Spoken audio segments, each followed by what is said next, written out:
Hello and welcome to Hybrid, powered by chinkseyMEDIA. Back again for every word from Mikel Arteta's post-Sunderland presser. Our 10-match winning run came to an end with a 2-2 draw against Sunderland at the Stadium of Light, courtesy of a late Brian Brobby equaliser. After Dan Ballard had put the hosts in front, Bukayo Saka and Leandro Trossard's strikes put us ahead, only for Brobby to net in stoppage time to ensure the points were shared. In his press conference after the game, Mikel Arteta was asked about our performance, the threat our opponents posed, and our record-equalling run of 8 consecutive clean sheets on the 2-2 draw with Sunderland. The last feeling is disappointment and frustration because we wanted all 3 points.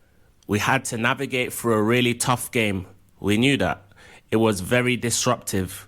We have to deal with situations that are difficult to deal with. They did really well, and we conceded a goal that is not to our standards. But after that, I think the team reacted really well, showed a lot of personality and courage. They scored the first goal, they scored the second goal. We had totally dominated the game, and then you have to rely on defending the box when they start to commit 6 or 7 players there. It can be from direct play. It can be from a throw-in. It can be from any situation. We can defend the action better, and today we haven't done it. We conceded the goal. In the last minutes, we had another massive chance with Ricky and Mikel to win it, which I think we deserved to do, but it didn't happen. I think it shows what we've done in the last 10 games, winning them in a manner that we've done it, with clean sheets, missing 7 players in the front line. So it shows you how difficult it is. Ooh, very lengthy, very wordy 2 paragraphs from Mikel Arteta there. Sunderland obviously proved a lot of fans' predictions right, that it was going to be a tough game. I personally felt we was going to win the game, but in hindsight, we've had a lot of fixtures in a short space of time, and as the manager said, we've got 7 players out, all in the front line.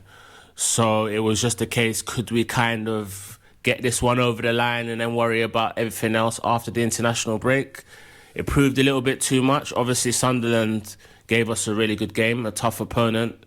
They're unbeaten at home for a reason, but I did expect us to win it. It's unfortunate how we succumbed to a late equaliser, but that's football. Everyone concedes last-minute goals. Everyone scores last-minute goals. It's just a shame that we was on the end of one on that occasion. And if he was annoyed with the players at half-time, it's not about that, no. We have to adjust certain things, and at the end, you have to create against the opposition as well. They are here unbeaten for a reason, and they do what they do really, really well, and they make it really difficult for you. You have to be very patient. You have to dominate certain things in order to earn the right to dominate the game in a manner that you want. We did much better in the second half. So basically, Arteta doesn't want to tell you that he probably threw a couple teacups, smashed a few things. Well, probably not smashed because you don't want to get a fine or anything. But obviously, he wasn't happy with that first half performance. Wasn't the best performance of our season, clearly. But we came out in the second half with a different mindset, mentality, and we looked like we did enough to win the game when Trossard scored. However, Sunderland threw caution to the wind and got themselves a draw, which some people may say they deserved, and some people will say that we should have saw it out.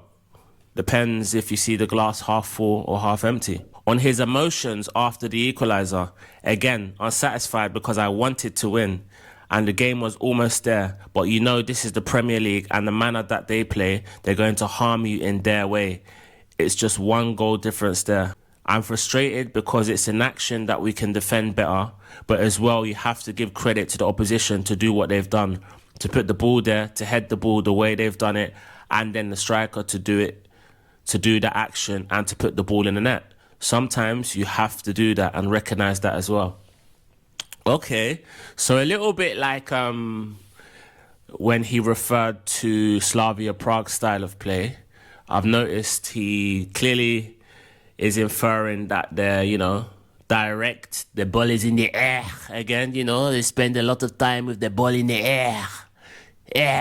But you can't really say that, Mikel, because obviously you incorporate those sort of characteristics in our play. Obviously, our primary type of play is a passing style. We want to be able to prize people open with tick-a-taka passing football. However, you've incorporated those elements of long throws, of corners, of set pieces, of a bit of physicality, dark arts in our place. So I don't think you have a leg to stand on to kind of, not criticise, but send subtle shots or subtle digs at teams like Sunderland and Slavia Prague if we're incorporating that type of play in our game as well. On the threat Sunderland posed, we knew that from the beginning, but that's the Premier League. You don't get to any place in the Premier League where you think you're going to have a comfortable afternoon, evening, however you want to call it. And again, it's not a coincidence what they are doing. They deserve to be where they are, and we do as well. It'll be interesting to see, though, if obviously we win the league and Sunderland finish high up in the league, whether it be second, third, fourth, fifth, or where they are now in fourth, who'll win the manager of the season. I want to stick my neck on the line and say if Sunderland finish in the top 10, then the manager of the season should go to the Sunderland manager, because I really couldn't see them finishing anything other than 20th or 19th, or at the very best 17th or 18th. So for them to be, parring with some of the top clubs in the league in the top 4 is fantastic. However, though, I will say this, because the league is so condensed right now, they're 4th on 19th. They are only 9 points clear of West Ham in 18th. So a bad month, a bad few weeks could see them falter towards the bottom. And obviously teams like Nottingham Forest and West Ham are capable of beating all these sides in the league, all the also-rans in the league. So there's points up for grabs. I wouldn't say they're quite home and dry yet, but they've set themselves a fantastic foundation. They've probably got half the amount of points that they need to stay in the division. So it should really be in their hands to do so. On if the result will hurt the players. Yeah, of course it hurts, especially when it costs you points. We know that we have to do better, and even though we're conceding goals, there are things that we have to improve on the ball. I always mention that, and that's it. Learn from the past and get back. Yeah, I think obviously it was probably a game too much, and I think law of averages will determine that you don't win every single game. No team in Premier League history has won every single game.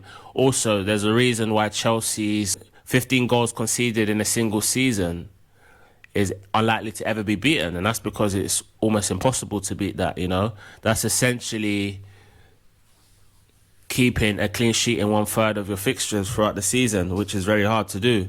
Obviously, we conceded 2 goals against Sunderland, so we're on 5 now. So it essentially is saying we can only afford to concede 9 or 10 goals throughout the rest of the season. And I think we've got enough pressure on ourselves to make sure we end this 22-year or 21 going on 22-year Premier League trophy drought. So I think we just need to focus on that first and foremost before we worry about clean sheet records, quadruples, Champions League titles, because I think the minimum requirement now is definitely to get over this line in the Premier League, in which we now have our lead stand at 4 points. On how he felt when the clean sheet record went, a pain in my tummy because I don't want to concede any goals.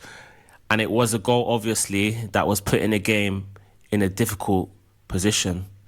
I don't think you're the only person associated with Arsenal to be disappointed that we conceded. But I mean, I felt like once we did concede, it was almost like, okay, the pressure's off our backs now. That 8-game winning run consecutive with clean sheets is off our backs now, so we can just focus on kind of playing our own game. Whereas, especially on Tuesday when Slavia Prague looked like they got the penalty, you could see how disappointed some of the boys was, especially Gabriel.